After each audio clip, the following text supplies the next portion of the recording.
नमस्कार दोस्तों, मैं कृष्ण एक बार फिर आप बच्चों के सामने। आज का जो हमारा वीडियो रहेगा ये रहेगा अब्दुल उर्फ टुंडा के बारे में। ये कौन था, कैसे ये सीरियल बम ब्लास्ट में शामिल हुआ, इसका संबंध इंडिया से था या पाकिस्तान से था, कैसे ये दाऊद का करीबी बना, वो सब हम डिस्कशन करेंगे। उससे पहले वीडियो को चैनल को सब्सक्राइब जरूर कर लीजिएगा। अब्दुल उर्फ टुंडा, जो कि जन्म वाराणसी में हुआ, रहता दिल्ली में था और आज वर्तमान में लगभग 83 वर्ष का ये हो गया है।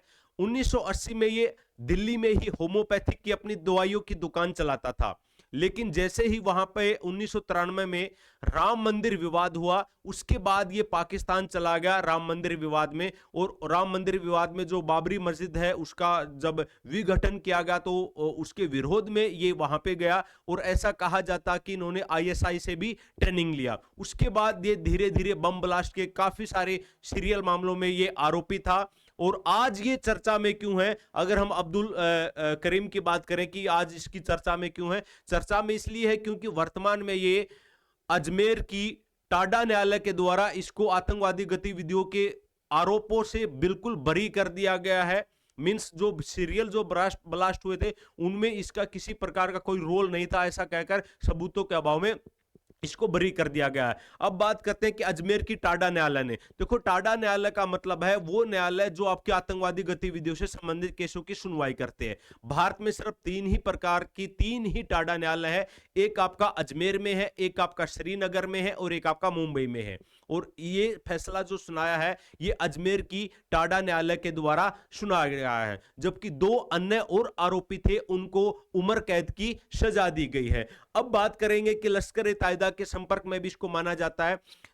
जब 1980 के बाद ये होम्योपैथिक की दवाइयों की दुकान चलाता था और 1993 के दौरान जब बाबरी मस्जिद का विघटन किया गया तो उस दौरान ये लश्कर ए तैयबा के संपर्क में आया और वहां से इन्होंने बम ब्लास्ट बनाने की और उनको भारत में कई ट्रेनों में, लुधियाना में, पानीपत में, अमृतसर में, वाराणसी में, इन जगहों पर ट्रेनों में या फिर वैसे पब्लिक स्थानों पर इन्होंने कई जगह पर बम ब्लास्ट करने की योजना बनाई या फिर इन्होंने बम ब्लास्ट किए भी, ऐसा था। फिर ऐसा माना जाता था कि भाई 2013 में सीबीआई के द्वारा इनको गिरफ्तार किया गया 2013 में, लेकिन उससे पहले यह था कि भाई ये मर चुका है। कई बार मरने की खबर आई। 2000 से लेकर 2005 के बीच में ये हो गया था कि अब्दुल करीम उर्फ टुंडा मर चुका है, लेकिन अब्दुल रज्जाक नाम का एक व्यक्ति 2005 में गिरफ्तार किया गया और उसने बताया कि अब्दुल करीम उर्फ टुंडा आज भी जिंदा है। तो सीबीआई के द्वारा नेपाल के बॉर्डर से 2013 में टुंडा को गिरफ्तार किया गया।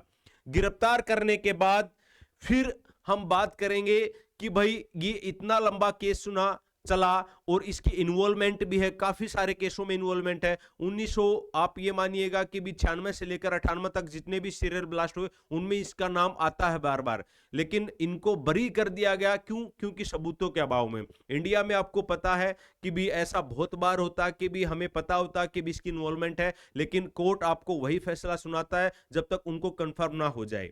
मीन्स अगर डाउट भी है तो वो जो आरोपी है उसी को फायदा मिलता है डाउट का भी।